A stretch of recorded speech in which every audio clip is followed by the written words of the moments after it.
Good day, everyone. My name is David Williams, Executive Director of the International Association for Energy Economics. It gives me great pleasure to welcome you to today's webinar entitled Imbalance Settlement, Economic Incentives for Balancing Responsible Parties in Europe. We're grateful to our moderator, Oliver Ruhnau, and our distinguished panelists for today's timely discussion.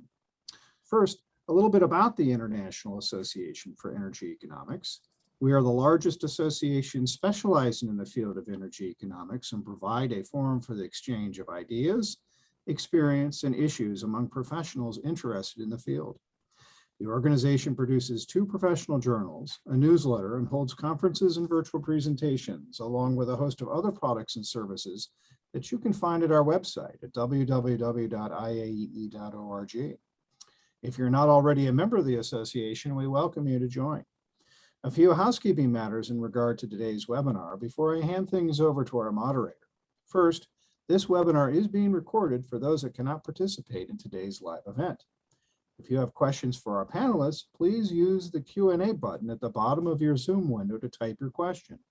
We've allocated sufficient time at the end of this webinar to address your questions. And now I'd like to introduce you to our moderator, Oliver Ruhnau, Research Associate and PhD candidate at the Hertie School in Berlin. Oliver, over to you.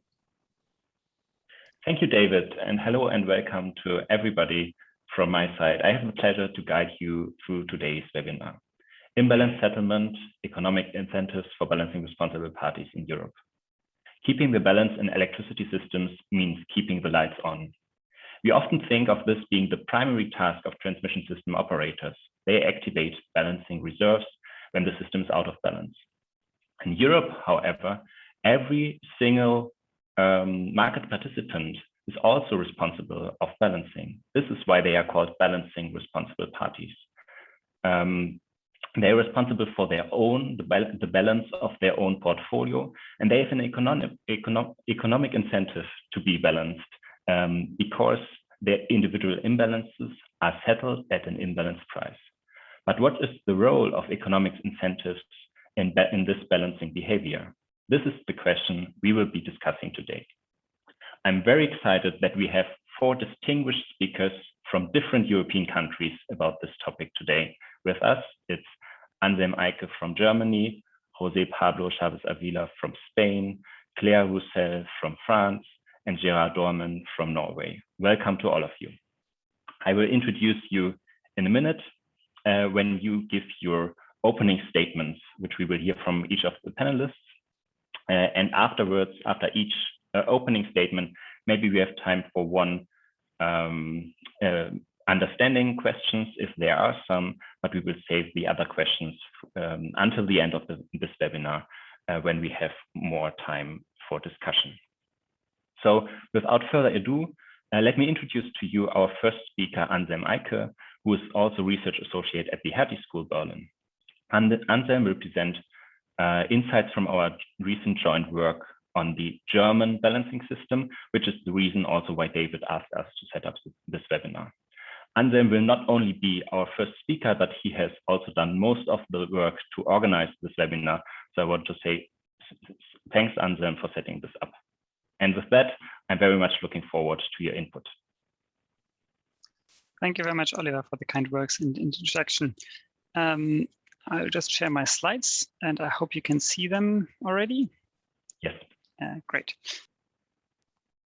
So as Oliver just said, I'm going to speak about the German system and ask the question of the role of balancing responsible parties in Germany. And I will structure my brief input presentation in 3 pieces. First, I will speak about the economic incentives in Germany, what they are, and yes.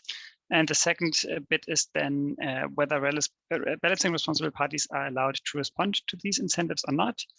And finally, I will briefly introduce some results of an empirical study that Oliver Leonhardt and myself conducted and published in Energy Economics recently. To start with, I'd just like to give you some background knowledge, and I guess most of you are familiar with it, but I think it helps setting the scene. the traditional view on the balancing system is a very linear perspective. In this process, forecast errors and outages occur, and because these forecast errors and outages occur randomly, balancing responsible deviate from their schedules, and these deviations of individual balancing responsible parties then sum up and partly compensate each other. So long balancing responsible parties and short balancing responsible parties cancel each other out, but there's usually a net deviation remaining in the balancing in the system imbalance, and this is then addressed by the transmission system operator, who activates balancing reserves, contracts balancing energy. And then the cost of balancing energy is recovered through the imbalance price. And one can think of this linear process as a process that only goes in one direction. But if you think closer about it, then you will figure out, and that's the topic of today, that the imbalance price that is used to recover the cost of balancing energy also provides an incentives for balancing responsible parties to respond to this price. And in our paper and research, we call this price response a strategic deviation, because balancing responsible parties may have an incentive to deviate by purpose strategically from their schedule. But this process has many different names. Another famous one is passive balancing. So it's not balancing by TSOs, but by balancing responsible parties themselves. But from a perspective of the balancing responsible party itself, it's rather active, and it's a strategic decision. There we go. What's the economic incentives for not balancing deviations, or for having a deviation from the schedule? This results from the imbalance price spread, which is the difference between the imbalance price and the intraday price. Balancing responsible parties that sell electricity have an incentive to sell electricity at the higher price of the two. So if the imbalance price is higher than the intraday price, then there is an economic incentives to receive the imbalance price instead of the intraday price. And also for buying balancing responsible parties, there's incentive to buy at the lower price of the two. And if you know both prices, then it's pretty obvious what to do, and whether you prefer to have a short or a long position. But ex ante, you typically don't know the imbalance price and can only estimate it. And there's uncertainty in this behavior. And more generally, strategic deviations come in two flavors. Some balancing responsible parties may take the decision of not reducing deviations if they know that they're deviating from the schedule, and decide against compensating these deviations. They let it happen. And there's a more proactive form that is increasing deviations by purpose to make it happen, for example, by selling more electricity than the balancing responsible party is expecting to generate. And there's always some uncertainty. For example, for renewable generation, you never know precisely ex ante what you are generating. So with your projection, you can be slightly off and deviate towards one direction if you'd like to deviate. But from a system perspective, these two approaches are basically equivalent. And I will now briefly speak about the German imbalance price. The imbalance price settlement period is 15 minutes in Germany, and there is a single, so uniform price, which applies both to positive and negative deviations from schedule. And this is the reason why there may be an incentive to deviate. And as a interesting side information, the imbalance price is an average price, as I told you earlier on, while balancing service providers, BSPs, are compensated with their bits, so a marginal price. So there's also a difference in between the two prices.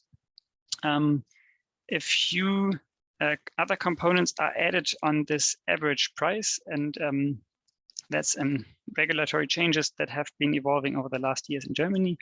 There is, for example, and I'm mentioning two of them, there's, for example, an price adder whenever 80% or more of the contracted reserve capacity is utilized. And this makes using balancing energy then more expensive, and improves the economic viability of strategic deviations that support the system. So of being imbalanced on the right side and reducing the system imbalance then becomes more attractive. And also there is a linkage introduced to the average intraday price, or to an average intraday price of the last trades before real time, which is meant to avoid perverse incentives, so such as incentives that make it profitable to stress the system.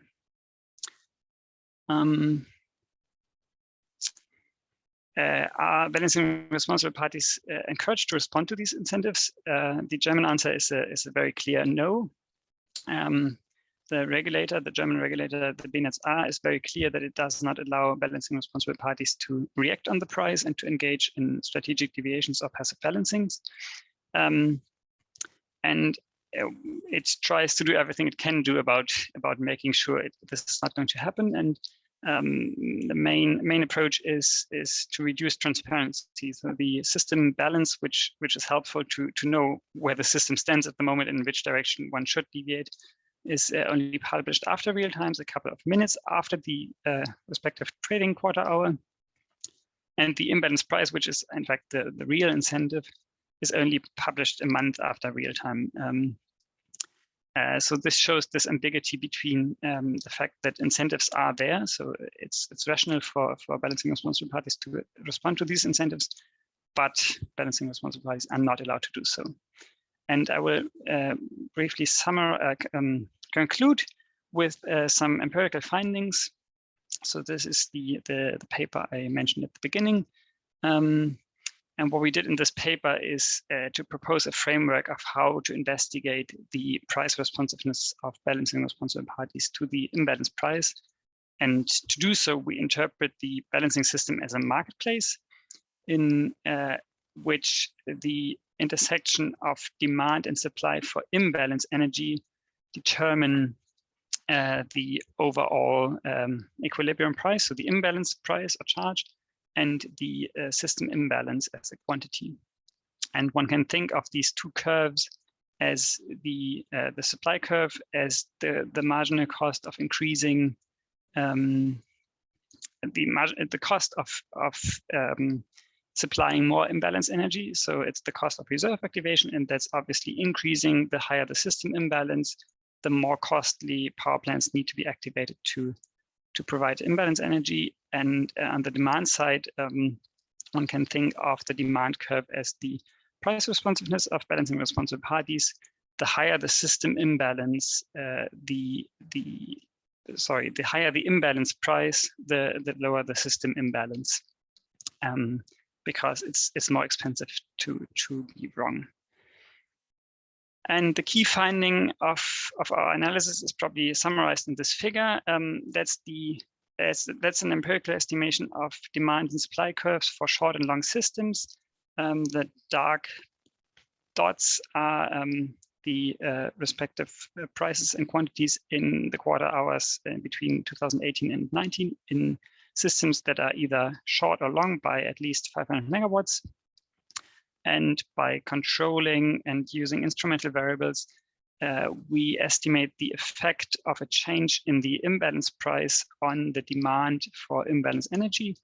And that's the red curve, the demand curve. And it's not a vertical line as you would expect. So if the price would not affect the behavior of balancing responsible parties, this would be a vertical line, which is not the case.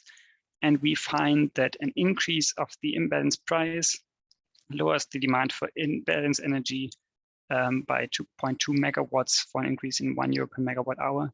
So there is, in fact, a price response of balancing responsible parties. And that's something we are going to discuss with you later today. And with this, I hand over back to Oliver. Thank you very much. Thank you, Anselm, for this input. And as we have no questions at the moment in the chat directly to you, I would say let's continue with our second opening statement, which is by José Pablo Chavez-Avila, who is an assistant professor at the Comillas Pontifical University in Spain. When writing our paper, Anselm and I came across José's publications about the Dutch balancing system, but today he will present his recent work on the Italian balancing system. So I'm very much looking forward to learn more about this. And José, please go ahead. Thank you, Oliver. Well, good afternoon, good evening, and good morning, everyone. If you're connected to different parts of the world. Well, as I was introduced, I'm a research professor at Comillas Pontifical University. We are based in Madrid. However, as Oliver said, I'm going to present the Italian current regulation and some work I'm doing. Why Italy? Because I'm collaborating with Jean-Marc Schwettel and Arturo Lorenzoni from Padua University in Italy. And so we are analyzing this market in detail. Also, as Oliver also said, I did my PhD in the Netherlands, so also had some knowledge about that system. In case you are interested in any of these three, I will try to answer your questions. Yeah, and so my presentation is structured in first description of the Italian market and general overview on how short-term markets, especially, they are set. Second, I'm going to present some findings from the literature review. Also, I think Anselm made a very good introduction on some of the theoretical concepts and what has been found also in the Italian context.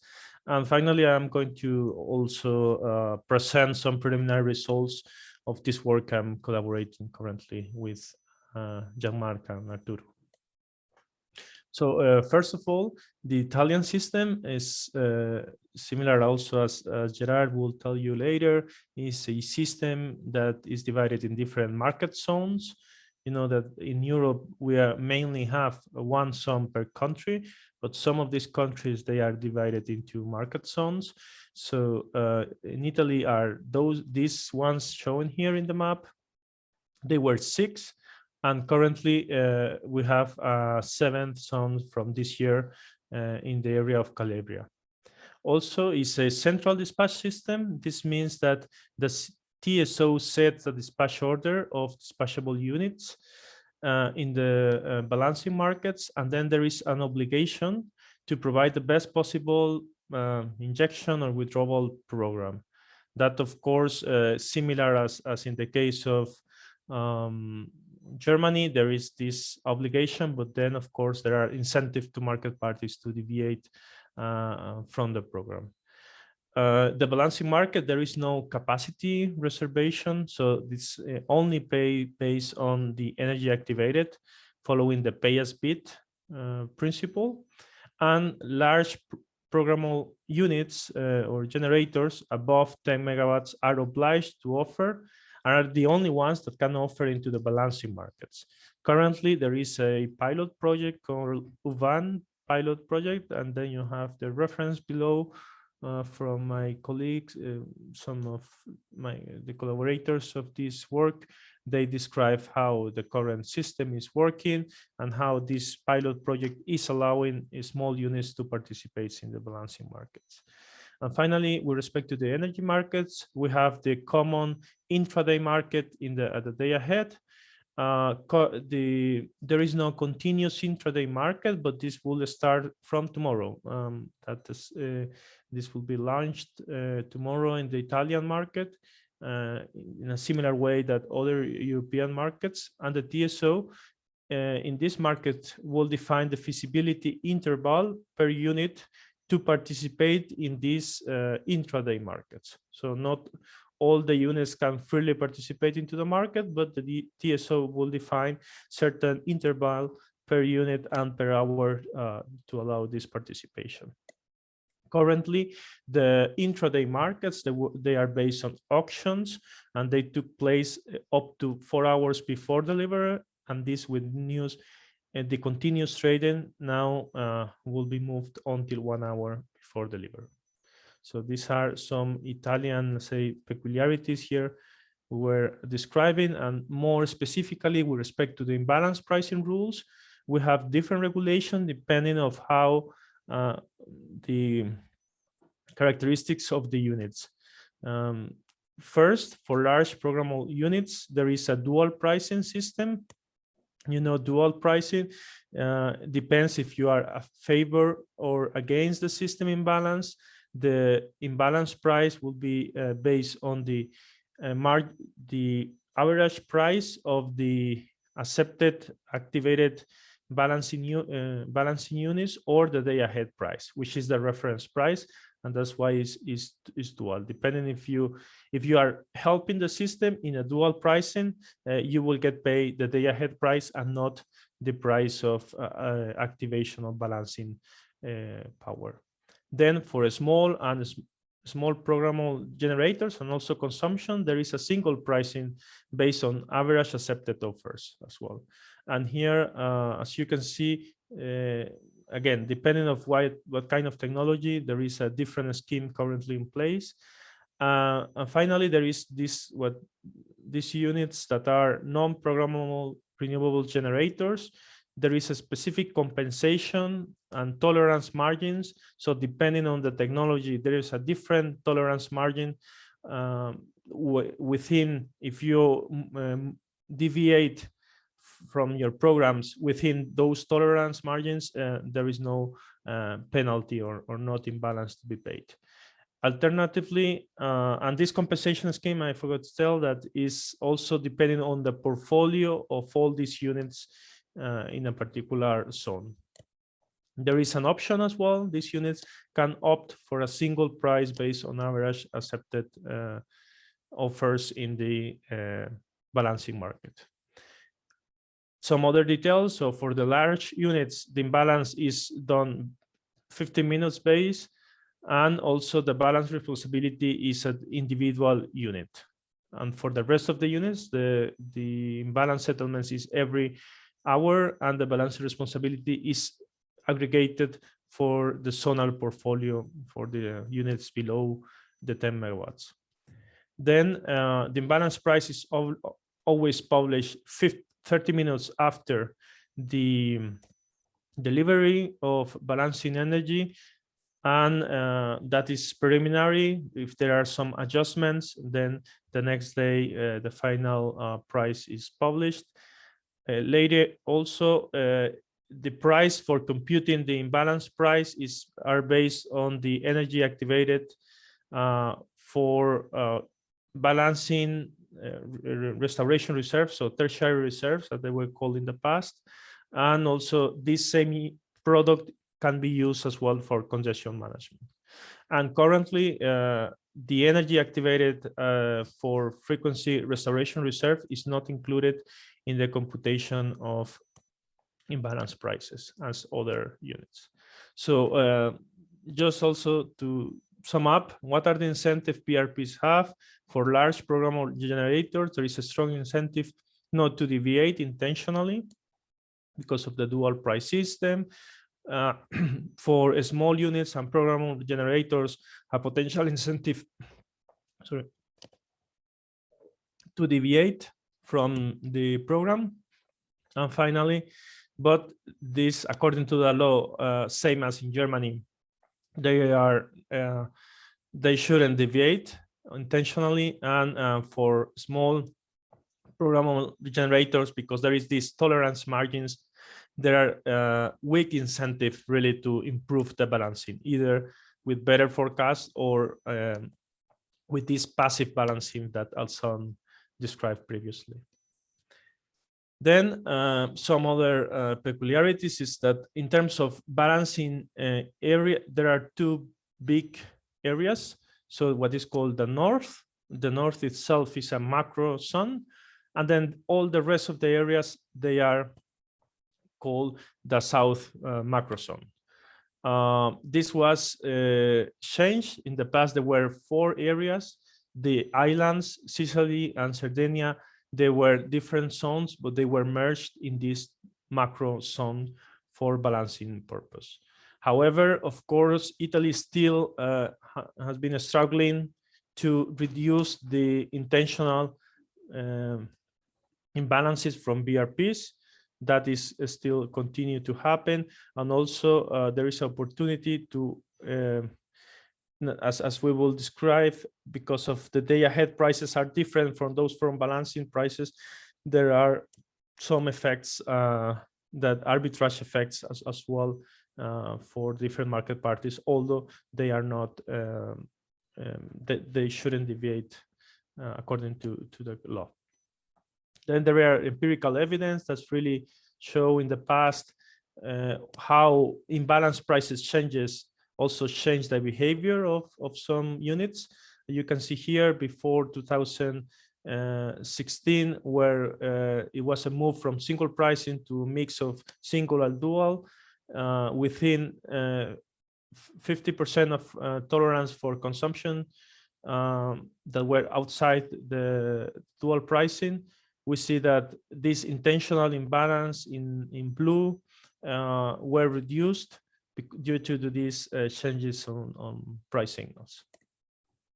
And currently we are doing some work. We are comparing what does it means really changing from one scheme to a different one, and of course analyzing and being critical if this really makes sense currently in the Italian market to have such a diversity of imbalanced pricing rules depending on all these different units. And in addition, now with the intraday markets closer to real time, if Italy should continue with this variety of pricing schemes. So in here, we were trying using data for 2019, comparing different possibilities and how we can move from sometimes the current single pricing average to a marginal pricing based on the marginal units that has been activated, including the activation of frequency restoration reserves, comparing the case of single and dual pricing, and also this Italian compensation scheme for small renewables with this tolerance margin. What does it mean? And in addition, also we include the German scheme that was presented before. I'm not going into details due to the lack of time. If you want to comment on something, we can have it at the end. But as you can see, there could be significant differences in terms of resulting in balanced prices if we apply one system or the other. And here, for instance, zone, that means that the zone is positive, so there is an excess of power, and then a negative on the left side means that the zone is lacking of balancing energy, and the BRP imbalance could be either positive or negative. Just to show here some examples, we made also how they differ through a year, the resulting imbalance prices. And same, something as I said, we have Italy has the prices per the 6-7 zones currently, but then for imbalances they computed only at 2 different zones. So we really try to understand what does it mean to compute prices, imbalance prices per zone and not aggregated. And as well here we can see that differences from moving from these south macro zones to the specific zones can make significant difference and can increase sometimes prices quite significantly in the case of Sicily, or and also here we are comparing the south center region. Okay. Again, if you have any further questions, we can address them. And also, if you are interested in the working paper, we are close to have the final version ready, so you can email me or look for it on the internet. Thank you very much. Thank you, José. Speaking of a soon to be published working paper, there was also a question in the chat whether the slides will be made available. So maybe you as individual speakers can make a comment on this, share a link or something in the Q&A. Meanwhile, there's a question for Anselm coming in. We will save that for later and rather now continue with our third opening statement by Claire. Claire Roussel is who is from a TSO. So now we are switching a bit the perspective between the academic inputs and now to how is it working in practice. Claire is part of the balancing market team at the French TSO RTE. She is a specialist on the French balancing mechanism and also participating in NSUE working groups on balancing. So I'm very much looking forward to your input, Claire. Good afternoon to everyone. So I will present my screen. Take.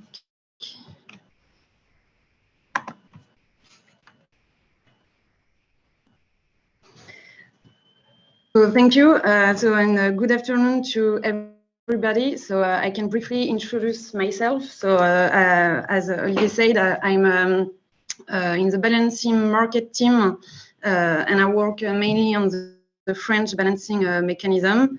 So I lead some consultation on the French balancing mechanism, and I'm in charge of several projects related to local and regional implementation.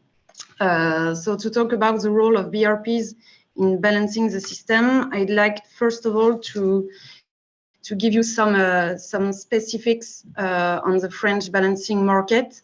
So France is composed of one bidding zone. RTE is a proactive TSO. It means that RTE takes action in anticipation of the imbalance of the system. So we are mainly using manual FRR and RR to balance the systems. We have an intraday continuous market until delivery, and redispatch is authorized until 1 hour before delivery. So BSPs have the obligation to offer their available capacity on the balancing mechanism. So it is only the case for capacities on transport network, and it's in the energy code. So capacities have the obligation to do so. So we have free bids, but also part of capacity is contractualized. Something about the locational information. Balancing bids we have locational informations. It means that the bids on the French balancing mechanism are unit-based for capacities on transport network. And we have a strong, it means that we have a strong integration between balancing and congestion management. So bids may be skipped if they cause congestions, and there are no compensation for BSPs. And bids may be activated out of merit order to handle congestion. However, the cost between the volume-weighted average price and marginal price is not repercuted in the imbalance price, but we will talk about it in the next slide for the pricing of imbalance energy. So in France, the imbalance settlement period is 30 minutes. And it will be 15 minutes in 2025. Imbalance price reflects the average cost of all actions which are taken by RT to balance the systems. So it may be different from the presentation we have of Germany and Italy, and I will explain why we have this average cost. In fact, it's not a marginal price because in France we have a frozen, let's say a frozen period of 1 or 2 hours where only RT can act, and the BRPs are not allowed to balance themselves, and it will not be fair to incentivize them with a marginal price. Knowing that they can't balance themselves. So the imbalance price is a single price, so which is based on the same reference, the volume weighted average price, and it depends on the direction of the the trend, and also of if we have a positive or negative imbalance. So the factor K is a parameter of the imbalance settlement price, and it is defined before ex ante, and the aim is to have the balancing imbalances account flat. So that's why we have this coefficient in the imbalance settlement price.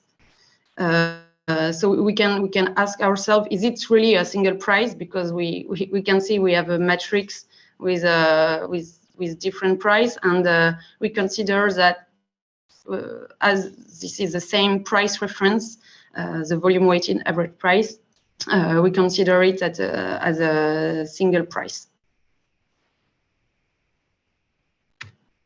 So on this graph, we can see all the components of the imbalance price.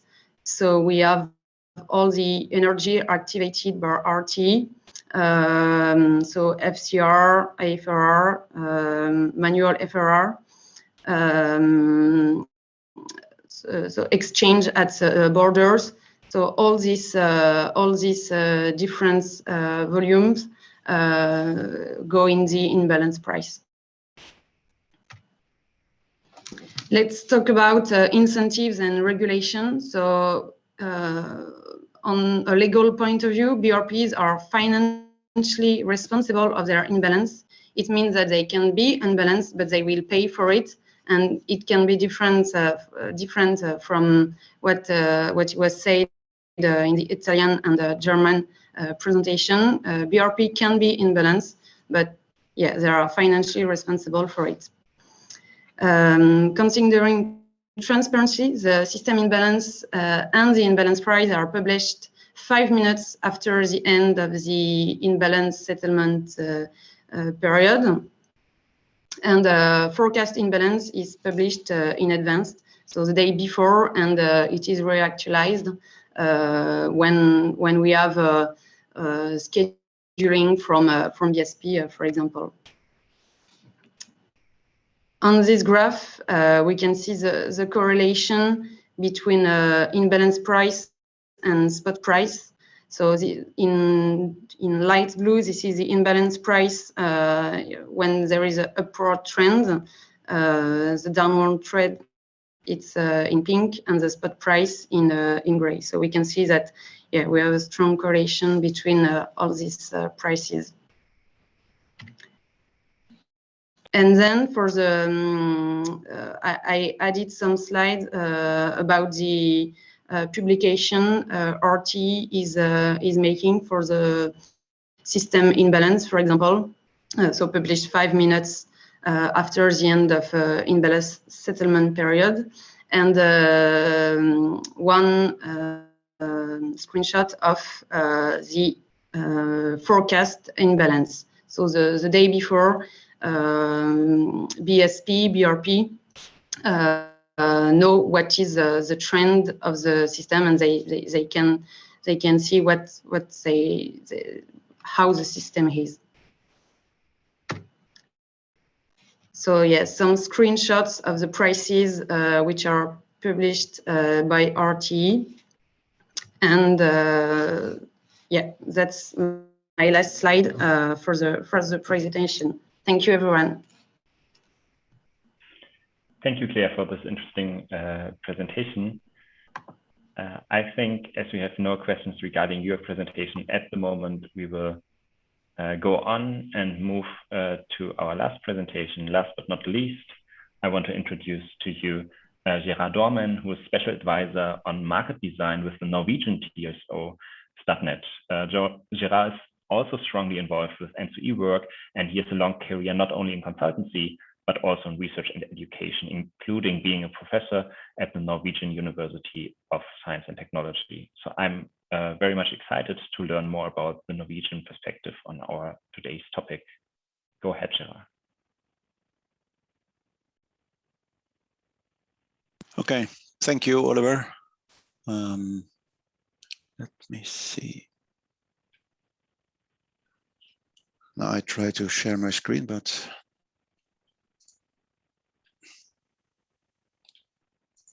there it works, I believe. There it is. Yes. Yeah, great. Yeah, thank you for the introduction, and also thank to the other presenters for telling about their system. And when listening to it, you can really be surprised how much difference there still is between the different countries in Europe. And I will add my part of it from how we do it in Norway, with some similarities both to the Italian market and also to the French market, but also with differences. Let me see.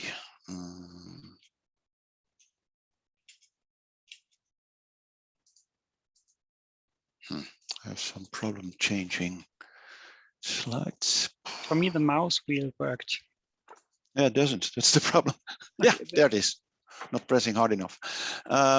So, like one similarity with the Italian system is that we have 5 different bidding zones, and we use the bidding zone both in day ahead and in balancing in all markets actually.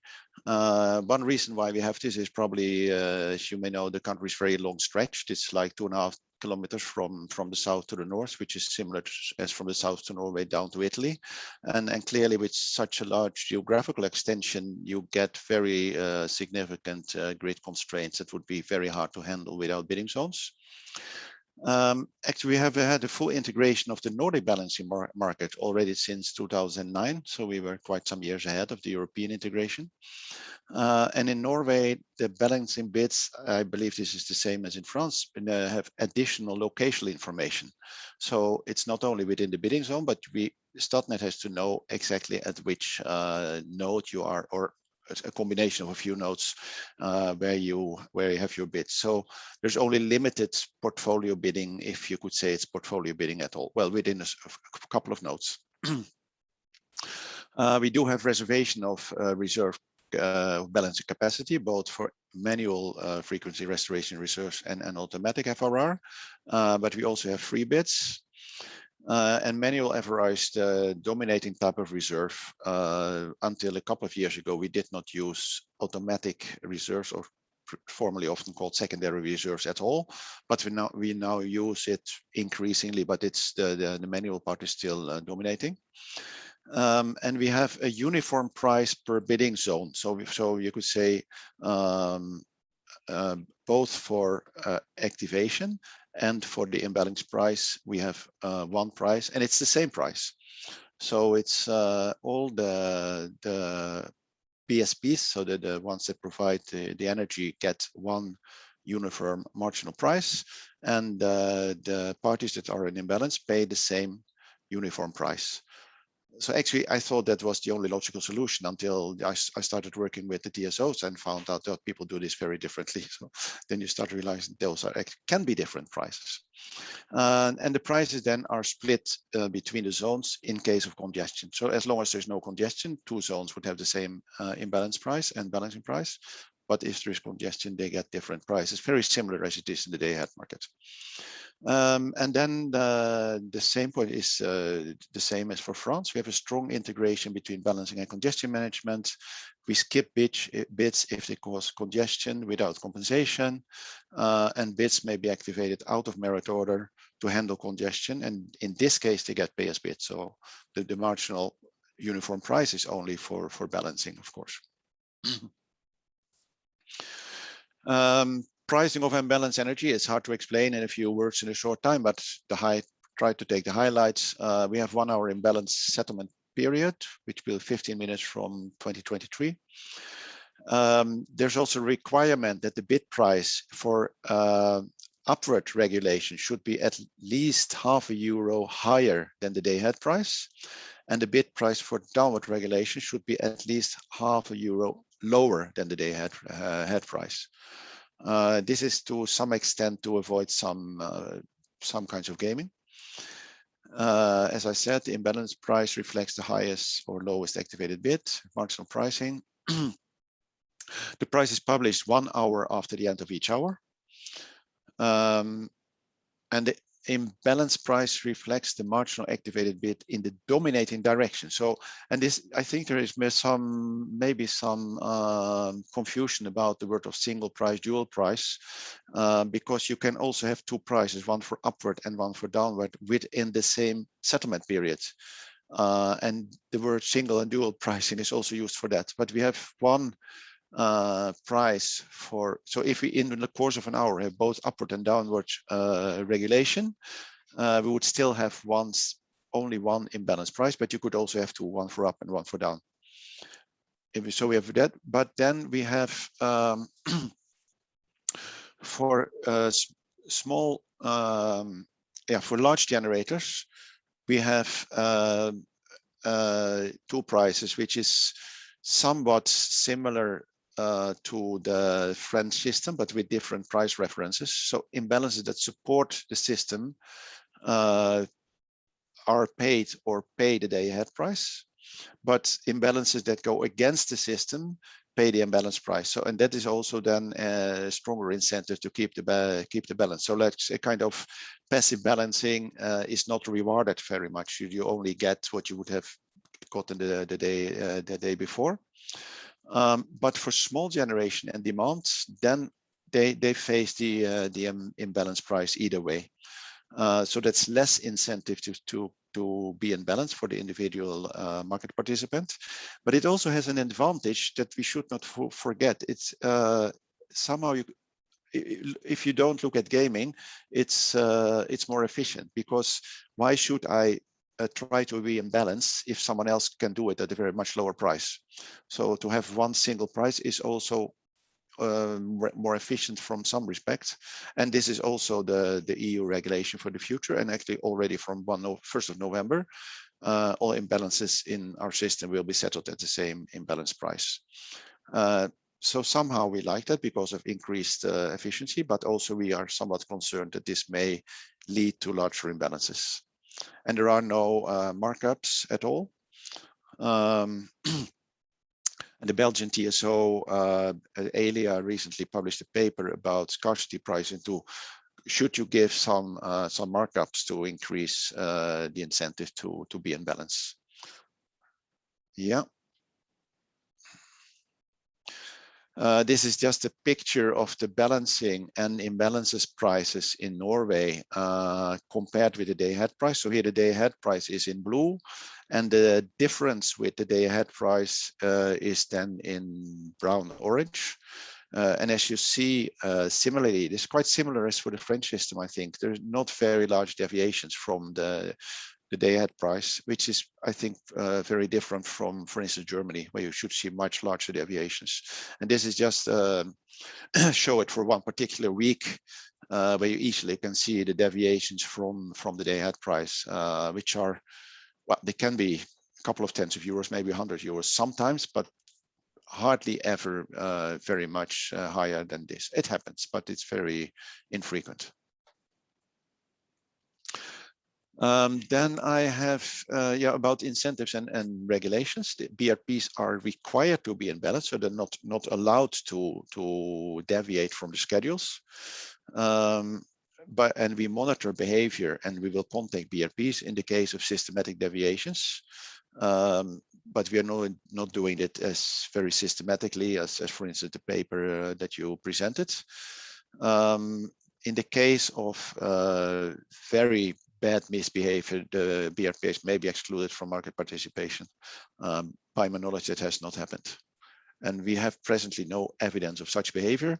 But on the other end, of course, small deviations would be very hard to observe. But in the case of larger deviations, we would see that and react.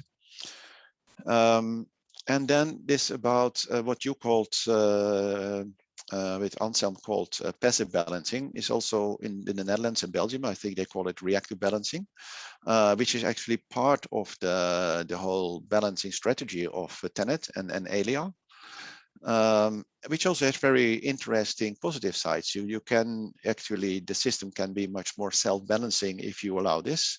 However, we are very much opposed to it. I mean, we are not opposed to that other people do it, but we are very much opposed to it in Norway. And the main reason is that we are very concerned about the violation of grid constraints.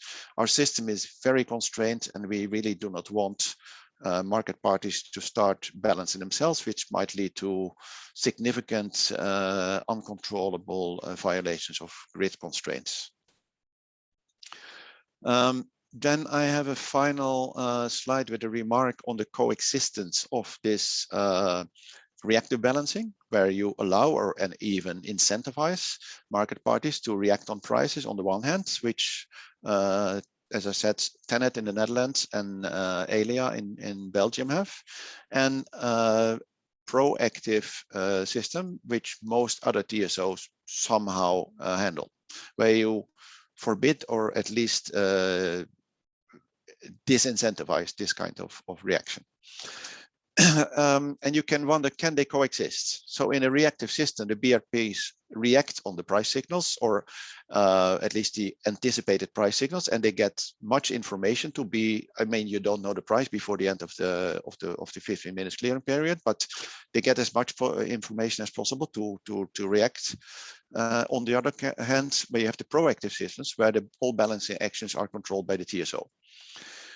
If these coexist within the same market as like the upcoming EU balancing platforms, this may cause and will cause problems if the BRPs in a reactive country react on price signals in another country. Because then what you get a change of their net positions or particular flows. These flows are input on the calculation of the area control error of that country, and the area control error will increase, and the automatic frequency regulation reserve will start reacting the other way on these increased area control errors. So without some way to handle this, this will work very badly. The short-term solution is to not expose your local BRPs to cross-border marginal price when the bidding zone position is opposite to the system position. So you should give them a different price. I believe this is what Elia is going to do. I'm not sure what Tenet is going to do. Of course, when you market parties start being in the same system faced with different prices, you have a strong incentive for gaming, and you need to control what they're doing, and that they're doing what they're supposed to do and not what they are incentivized financially to do. Potential long-term solution is to adjust the schedules and in a way estimate what is this implicit reaction, and then adjust the schedules for the exchange, which has an impact on the area control error, which would avoid this action of this unintentional action of the AFRR providers.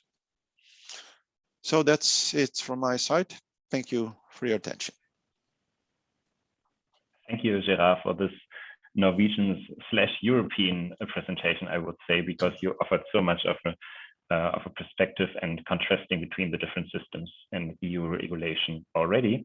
There's one question of understanding I would like to pose directly to you, Gerard. Is there an intraday market in Norway? And if so, is there linkage also between balancing and intraday market? Because so I understood you mentioned this with the day ahead market. Yeah, good question. Yes, we have an intraday market, but it has had actually very low liquidity for many years. Now we see with XBIT, it's increasing.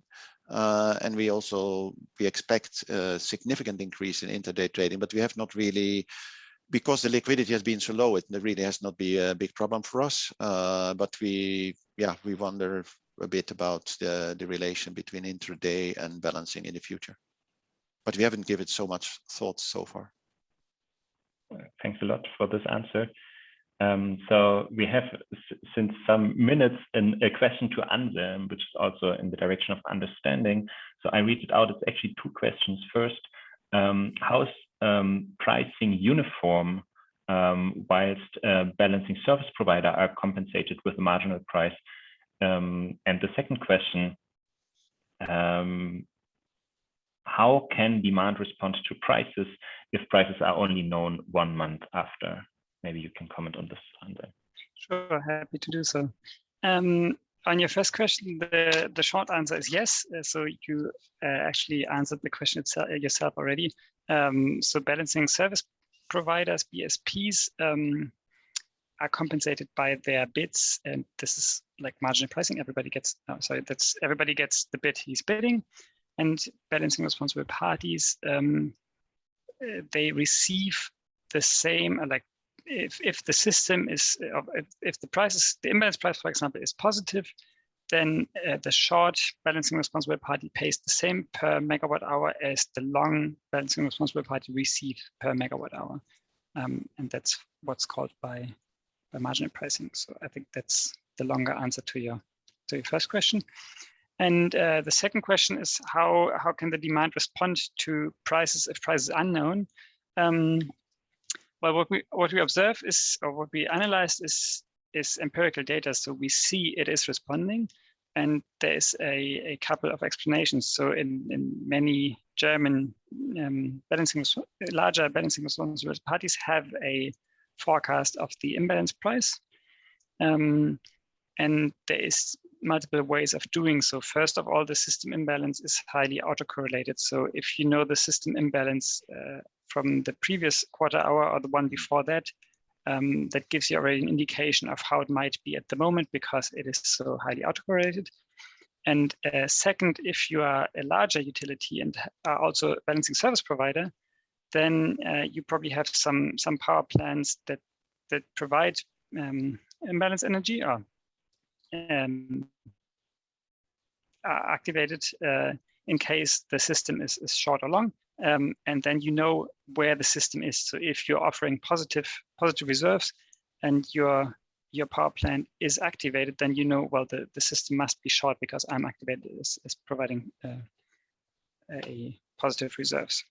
And this is a problem indeed, because that means that some market participants, especially the larger ones, have more information than the smaller ones. And TSOs are currently implementing a new device for that. It's called Netzampel, so it's a traffic light indicating if the system is highly imbalanced, indicating, well, at the moment it's highly imbalanced in this direction. So there is some information given to all market participants, or will be given in future. And at the moment, mostly the larger ones have this information. Thank you, Anselm. There is one more question to Gerard, which comes from Tim Schittekate. Is highly proactive balancing still possible under the European balancing guideline? Isn't mandating the gate closure of balancing energy markets closer to real time that cross-zonal intraday gate closure times, like blocking this a bit, this highly proactive approach? Do you have a comment on this? I wouldn't say we are highly proactive. We are proactive, but actually quite short before real time. So we are not doing things 1 or 2 hours ahead. Normally, we might be interested to do a bit more, but basically we are proactive in a quite short time perspective. However, we are quite concerned about being able to have this still this close connection between balancing and congestion management maybe become more difficult with the balancing platforms. We are working on that, but it's a challenge. Thanks, Gerard, for this comment. So there's another question, and maybe I hand it over to José and Claire, which is, please discuss the effect of increasing use of non-dispatchable renewable energy sources has had on the difficulties to balance electricity system. Do you have any insights on that from your research, respectively from your practical experience? Maybe I can start. For the renewable energy, yeah, it is more difficult to balance the system with renewable energy sources, because the provision of renewable energy is more difficult for BSPs, but also for RTE, and it means that we need to maybe contractualize more reserve, or we have to activate more capacities to deal with with provision which is yes, less precise than with just a small amount of renewable energy sources. So yeah, it will be an important aspect for the future in RTE.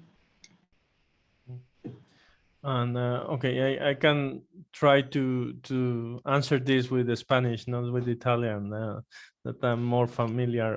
At least some years ago, by looking at the prices and the quantities, also balancing quantities that has been activated, while renewables increase significantly, not dispatchable ones, the needs of these resources were not increasing at the same speed and the same magnitude, no? And in that respect, that could be explained of increasing of efficiency in the use of balancing, and also other reasons such as the integration of balancing markets in Europe and so on. So I imagine theoretically yes, but also the efficient use of the resources by the TSO may not lead to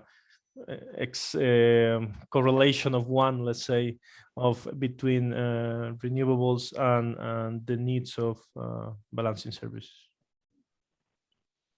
Anselm, please go ahead. I can dive with José on that for the case of Germany. So in Germany, it has been observed, and if you Google it, German balancing paradox is the buzzword, that the demand for balancing energy and balancing reserves has been declining strongly, while at the same time the shares of renewables have been increasing. And the main conclusion there is that renewables may affect the need for balancing energy, but the market design has a much larger impact, and is the more crucial question to address.